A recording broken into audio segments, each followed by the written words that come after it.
Okay, next will be Fiori versus Hilker. Hilker.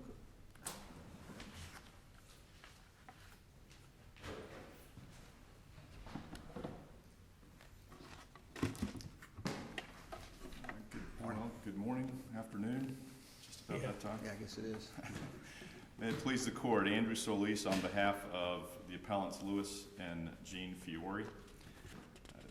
The matter before the court today... Reserving time. I'm sorry, yes, Your Honor. I'll reserve 5 minutes for rebuttal. Thank you. The issue before the court today is whether or not the circuit court erred in entering summary judgment in Appellee's favor based upon this court's holding in the Greenbrier Condominium Association versus Koch case. In opposition to the motion for summary judgment, the Fioris argued that this case is more in line with the Florida Supreme Court's holding in the Angora Enterprises versus Cole case. And we would submit that the facts, while they've tried to have been put in the context of the facts in Greenbrier and Angora, that the facts are actually very different. When the Greenbrier case and this case are boiled down to their basic legal principles, they're very distinguishable. In Greenbrier, the condominium declarations were incorporated by reference into certain land leases, recreational leases. The issue there was whether a unilateral amendment to those condominium declarations could affect or alter the contractual rights under the land leases. That's at a basic principle. I think that's what it was. And in that case, neither the declarations nor the land leases expressly contemplated that future amendments to the Condominium Act could somehow affect the rights under the land leases. And this court found that based upon that there was no contemplation of future amendments and found that the Angora holding didn't apply. Secondly, and most importantly, I think, in the Greenbrier case,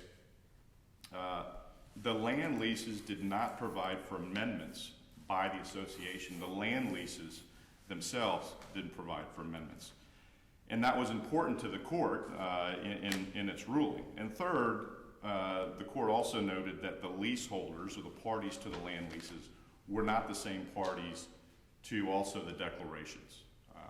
And those were factual issues that in Angora was very important to the Supreme Court. The instant case is very different. Here the shallows restrictions, and we're referring to the shallows restrictions, were incorporated by reference into what we've called the Schedule B restrictions. And the shallows restrictions themselves specifically provide for amendment. And by accepting title... But the shallow, the restrictions don't contemplate that, they don't specifically contemplate that Hilker will be bound by future amendments, correct? That language isn't in there. No, sir, they're not. They're not specifically in those restrictions. And isn't that sort of fatal? You know? I was going to say, the Schedule B doesn't say the shallows restrictions as amended from time to time either. No, it doesn't, Your Honor. So I mean, it's very specific. It just says, as recorded in OR Book 1722. So why aren't you stuck with the plain language of the restriction? Because at the time that Mr. Hilker and his predecessor, Dr. Son, accepted that deed with Schedule B, the shallows restrictions provided that they could be amended. He accepted title with notice and accepting that the fact that the shallows restrictions could be amended. And that's what makes this case different than Greenbrier. The amendments, the shallows amendment, which actually had been promulgated prior to Hilker taking his title. Correct. Specifically talks about, or specifically relates to the property described within the shallows subdivision.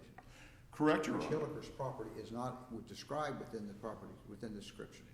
That's absolutely correct, Your Honor. However, that was true at the beginning.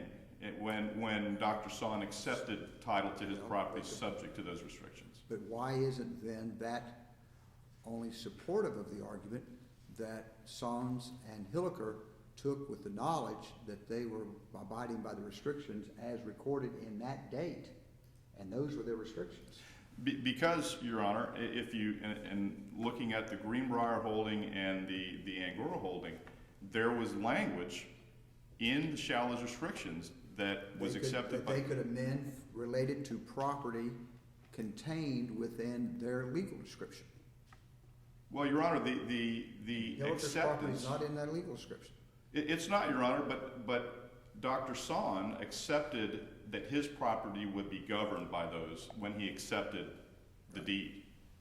And Judge Rossman in the prior case ruled that the Schedule B restrictions... And that was still within the first initial 20 years.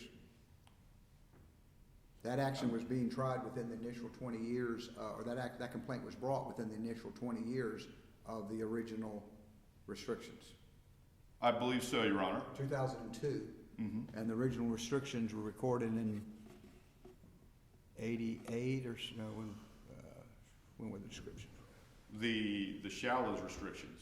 Yes. Were recorded in, I believe 85? 85, yes, 85. 85. Right. So that was still, that 2002 action was within the 20 years. Yes, Your Honor, even though that action really only applied to, and that's why we're here today, it really applied to the restrictions that were in Schedule B that didn't have a 20-year, that provision is in the Shallow's Schedule B that Dr. Songs took his property subject to says in those restrictions that for 20 years there are certain things you can do and can't do. And that they could be amended, correct. That's true. But the amendment process was limited to that property described within the legal description. Your Honor, I think to in other words, well, here's the, I mean, to suggest that this property now is subject to amendments from time to time, extensions forever, without the property owner having not even being required to give notice or anything to it. He just suddenly his property is going to be restrained ad infinitum by the whims of some third group. That's kind of a dangerous path to start walking down, isn't it? Well, Your Honor, I would submit that that's exactly what this court discussed in Greenbrier. One of the things that was raised by the association was, could there be these unilateral future amendments? And if the parties agreed to it, if Dr. Sones had said, and I agree to any amendments that come along, that would be one thing. But well, that isn't in there. It just says they're going to be subject to the restrictions contained as contained in OR book, whatever, page, whatever. And Your Honor, again, I would submit that this case falls under the example that the court used in Greenbrier. The Shallows agreed that they could amend their things from time to time. Correct. Dr. Sones never agreed that they could amend his restrictions from time to time. Well, we would submit, Your Honor, that when he accepted the terms of the Shallows restrictions as they were written, he did, as a matter of law. He accepted, for all intents and purposes, that his property would be governed by the Shallows restrictions and whatever they provide for. And one of the things they provide for is for an amendment. And this court in Greenbrier pointed out that it rejected the association's argument that a contract may be unilaterally amended by one party when the contract so provides. And then the court said, however, we need not address that argument because the governing contracts here, the ground leases, did not so provide. And I would submit that essentially if we're trying to look at apples to apples, the Shallows restrictions provides for future amendments. And so that this case is essentially the case that the situation that this court found was not present in Greenbrier. The governing documents, the governing document, the shall restrictions document, specifically provides that it can be amended. And Dr. Son accepted that, and that runs with the land. And when Mr. Hilliker accepted title to his property, he accepted that as well. The other factual issue that I think is important is also that the amendment to those restrictions occurred while Dr. Son still owned his property. And Lot 11, which was within the Shallows subdivision, which abuts the Hilliker property. So at that time... Did the Son's Hilliker deed refer to restrictions as amended and recorded in the new recording? I'm sorry, I didn't understand. Son's deed, Schedule B, says OR book, whatever. Okay. Yes. Then there's an amendment. That's recorded in a subsequent OR book. Then Hilliker takes title. Did his deed say as restricted by those restrictions in the second recording, or did he go back to the first recording? Specifically, it didn't refer either one. It referred to either one. To either one. So it said all he subject. has is to go back to what's in the record from Son's original deed.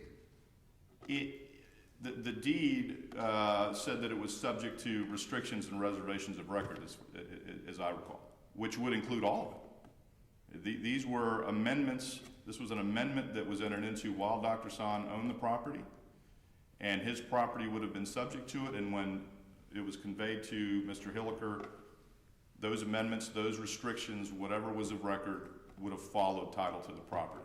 Okay, let me clear one question up, total unrelated. When the declaratory action was filed, your clients filed a counterclaim asking for an injunction. Correct. And technically, that injunction was never really ruled on when the trial judge granted the relief on the declaratory action.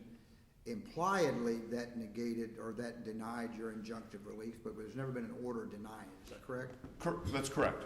Okay. That's correct. So would you agree with me that if in fact, obviously, if we were to reverse, then the injunction issue would become alive again? Correct. If we were to affirm, the injunction is dead and there's no further judicial labor. Is that a fair statement? To a certain extent. What I'm trying to get at is, you filed a motion to dismiss based upon a final action, final ruling, Mr. Belcastro. They filed a motion, and we denied that, and I just want to make sure we understand. If we affirm, the injunction is of no day, even though it has never been officially dismissed. Well, not necessarily. Maybe I can clarify a little bit. There was a partial summary judgment that was entered, and then a final partial summary judgment was entered.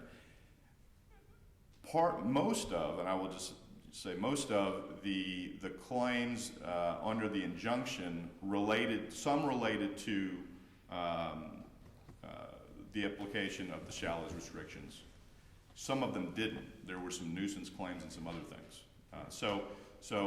So as far as the Shallows restrictions application, the injunction to enforce the restrictions would no longer have any validity or any prospects if we were to affirm. Correct, because if the court affirms, then the ruling stands that the Shallows restrictions expired or are no longer, for whatever reason, no longer applicable to Mr. Hilliker's property. We concede. And then but the remaining portion of your injunctive request would still be alive, and you could do whatever you needed to do. Correct, and actually that was the whatever remained after the summary judgment was dismissed so that we could bring the issue before the court. Okay. And that was as a result of the motion to dismiss the appeal.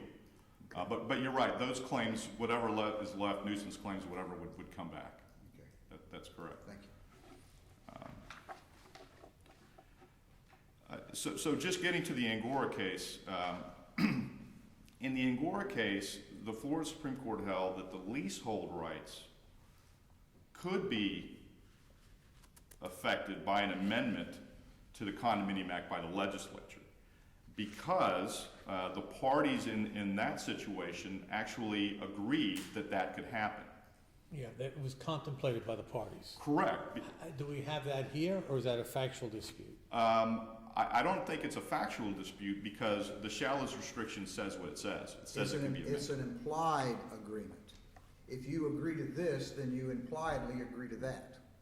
If you agree to the restrictions on the height of your shrub, you impliedly agree to amendments in the future. Your Honor, I wouldn't say it like that. I would say that if you agree to terms in the restrictions that say that it can be amended in the future, you agree to future amendments.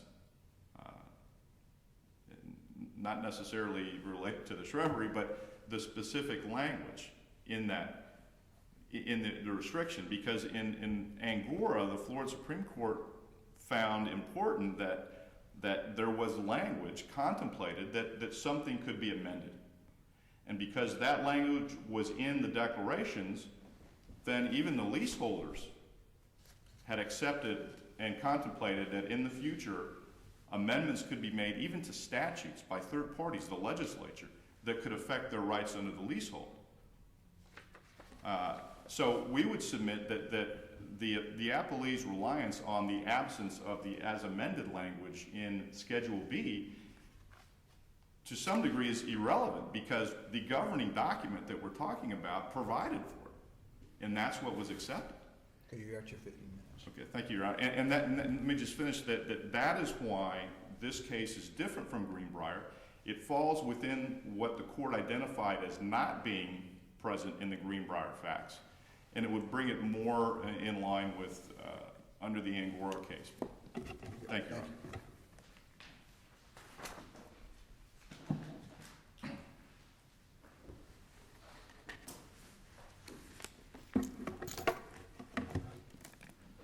May it please the court, Matthew Belcastro on behalf of the appellee Richard Hilliker. There are just a few matters that I'd like to address relating to the argument that Mr. Siss made. Starting with the Greenbrier case, I think we can liken our facts to the Greenbrier case if we look at the deed restrictions in our case in the same vein as the leases in Greenbrier. In this case, we have deed restrictions that refer to another document. That document is the shallows restrictions. The deed restrictions don't say the shallows restrictions as amended. They just say we refer to. But it does say we agree that our property will be subject to the deed restrictions. Correct. Or to the shallow restrictions. And paragraph 25 of the shallow restrictions say these can be amended. Can be amended. It can be amended, altered, extended, etc. Correct. Why isn't the agreement to subject our property to the shallows restrictions why isn't that same thing saying, and we agree we're subjecting our property to paragraph 25 of the shallows restriction? Why are we saying we submit our property to paragraphs 1 through 24 but not 25? I'm going to give you two reasons. First, because the parties to the restrictions, these parties over here, they didn't say we're agreeing to amendments. They acknowledge that this could be amended, but what they're saying is we agree to these restrictions as recorded. Okay, that's what they've agreed to. And was paragraph 25 not recorded? Well, that wasn't a restriction as recorded, but it was in that document. Well, it was part of the document entitled shallows restrictions. These were the restrictions on the property in the shallows subdivision. In the property described therein, there were several paragraphs, and one of those paragraphs says, and we can change these from time to time. Correct. Then why is agreeing to subject your property to those restrictions, why does that necessarily exclude paragraph 25? Perhaps that argument could be made if it didn't say as recorded. But any amendment Wasn't paragraph 25 recorded? Well, That's what I'm okay. getting at. It was a part of the document that was recorded. Let me clarify. Okay, I guess here's where I'm getting at. Are we to parse words and say restrictions only require to things we can do and can't do, and doesn't apply to the procedural paragraphs of those restrictions? Yes, that's exactly what we're saying. Under these facts, because the restrictions here say, as recorded at OR book 1722, page 225. Any amendment is necessarily not recorded at OR book But 1722. the contemplation for amending was recorded in OR book And 17. that's clearly the case. Now, with that said, this court addressed the same question in Greenbrier, because this is exactly what happened in Greenbrier. There's a lease in Greenbrier that incorporates declarations, and the declarations say they can be amended. Okay? What happened in Greenbrier was that there was a change to the Condo Act, and the association said, aha, let's change our declarations. These say they can be changed. The lease refers to this document. Therefore, it'll affect the lease. That's exactly what the association said in Greenbrier. This court, I'm going to read how the court responds. The ground leases provide that the condominium declarations are incorporated into the leases, okay, just like we have here. The associations argue that since the original declarations specifically permitted amendments, the ground lease lessor agreed to the terms of the amendments. Exact same argument we've got here that the appellant is making. This court's response, we disagree with these arguments. And the reason this court disagrees, I'll paraphrase, the court says, you can't make a unilateral amendment over here to this document that these guys didn't agree to. Let me ask you a question. You're saying as a matter of law, the summary judgment was proper? Correct. Correct? But why could you not read into your argument and say there's a question of fact as to what the parties contemplated? Did they contemplate the amendments in the future, or just what was recorded as of that date without future amendments? I mean, There's possibly a question about what they meant, but there's no ambiguity in the document. I think that's the governing standard here. so Is there an you're saying ambiguity in that extrinsic document? evidence would never come in? Was there any affidavits Correct. filed to? There were affidavits that basically identified the documents that it But showed. nothing to show the intent. In other words, I'm trying to figure out, is there a way to analyze this under Angora and not just Greenbrier and come up with the same result?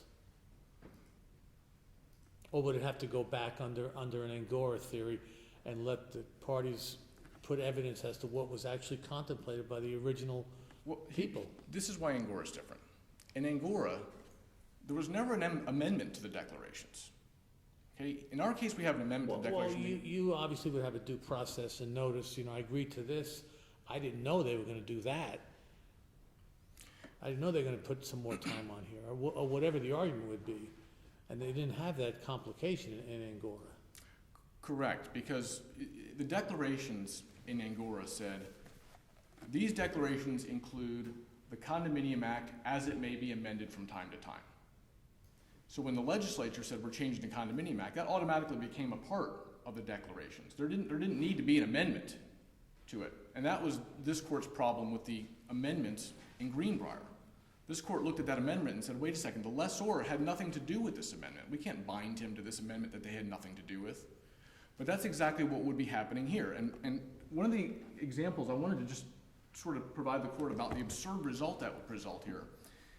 This is in the amendments to the shallows restrictions that they want to enforce. Okay, one of the new amendments that would be applicable would say, no alterations in the exterior appearances of buildings or structures shall be made without the prior written approval of the grantor. No alterations without the prior written approval of grantor. So Mr. Hiler, if he wants to put a deck on his house, he's got to come over to the grantor, which is now Riverside Homes Association, LLC, or whatever it is, knock on their door and say, will you please sign this document? And they're going to say, who are you? You're not even in our subdivision. But that's going to be the result. And if he doesn't do that, his neighbor, Dr. Fiori, can say, wait a second, tear down that alteration because you didn't go and get a signature from Riverside Homes, whoever they happen to be. So, I mean, the rule of contracts is parties can agree to anything that's legal as long as they're, have capacity. The fact that it produces an absurd result is not the test. well, I agree with Your Honor, but I think that takes us back to the question of what did they agree to? And that's why it's important. What I'm trying to find out, is there a factual? Yes, they dispute agreed here? to the restrictions as recorded in an OR book. And there's no question, Judge Davis, I agree with you that it does say that those restrictions can be amended, but by the language of these deed restrictions, they didn't agree to amendments. They agreed to the restrictions as they were recorded, and that's all they agreed to. They didn't agree to put their property within the description, legal description covered by the shallows restrictions. They simply agreed as an outside party to follow the rules that shallow deed restrictions or shallow restrictions require. Yes. Yes. But based on your reading of Greenbrier, that did not necessarily agree to the procedural portions of that document called restrictions, which include the amendment, because Greenbrier said that since the leasehold, the ground leases, we do not perceive the ground leases intention of the parties that the ground leases may be unilaterally amended. That the incorporation of the declarations in the ground lease did not automatically include the agreement to that they could amend themselves. I don't see how they could. Otherwise, for example, they could have completely dissolved the deed or the shallows restrictions. And then that would benefit Mr. Hilliker, of course, but it would be to the detriment of Dr. Fiori. But I think that's why the significance of the language that says these restrictions, as recorded at that particular OR book and pages, is what governs here. Arguably, if some point in time the shallows restrictions had been rescinded by the shallows group that had the authority to do that, the relationship between Dr. Hilliker between Hilliker and Fiori would have continued at least for 20 years, measured by those restrictions. Because that's how the restrictions were as recorded at that OR book and page, without reference to another document. It wasn't based on the life of those restrictions, it was based on the terms. Then why does the 20-year not apply? Or why does the 20-year apply? If that's a procedural issue, why doesn't the substantive continue to apply regardless of the 20 years? My answer to that would just be... Nobody could raise that before. What are you doing? You're not sure. This is complicated enough as it is. Y'all need to understand, this is my last oral argument, so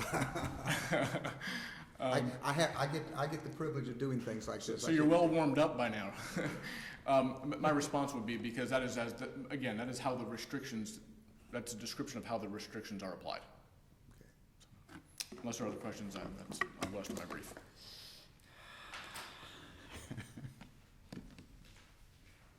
Your Honor, very briefly, primarily, and with regard to Judge Valenti's question, there are questions of fact, and that's one of the things that we've raised as an issue in this appeal, because, as this court said in Greenbrier, and I'll just read it, it says, the association also argued that a contract may be unilaterally amended by one party when the contract so provides. However, we need not address that argument because the governing contracts here, the ground leases, did not so provide. Simply from the incorporation of the declarations into the ground leases, we do not perceive that the ground leases an intention of the parties that the ground leases be unilaterally amended. And we would submit that, one, there is an intention expressed by the language that specifically says they can be amended, but there's also the question of fact is, what was Dr. Son's involvement with Mr. Spivey, the original grantor under the shallows restrictions? You'll never know. And we'll never know. Correct, Your Honor. We were prevented from discovering that and raising that in the case because a summary judgment was entered. Spivey's not around. Am I remembering correct? Spivey even available? Spivey is, I believe so. I believe Mr. Spivey is deceased, but Dr. Son is still available. And he was one of the parties that was obviously entering into these agreements. And with regard to the question that Judge Davis asked, that's a very interesting issue because, and I would submit that the issue you raised really shows the problem with this case. Because really what Mr. Hilliker is asking the court to do is, even though this paragraph 25 was in the shallows restriction, disregard it. It didn't mean anything, the fact that it was in there. And the flip side of that is, well, if Mr. Belcastro's argument is correct, that it's just as it was recorded on that day, then it would have continued regardless of the 25-year limitation, 20-year limitation. So the courts would have to just disregard randomly pieces of a document that the parties agreed to. And we would submit, again, that this case is actually the situation that the court found was not present in Greenbrier, and it puts us squarely under Angora because the documents, the governing document itself provided for it. That was not present in any of those other cases. And we would submit that, that the summary judgment was entered in error on that basis and the basis that there are questions of fact. Very good. Thank you. Thank you very much. Thank you both. Interesting situation.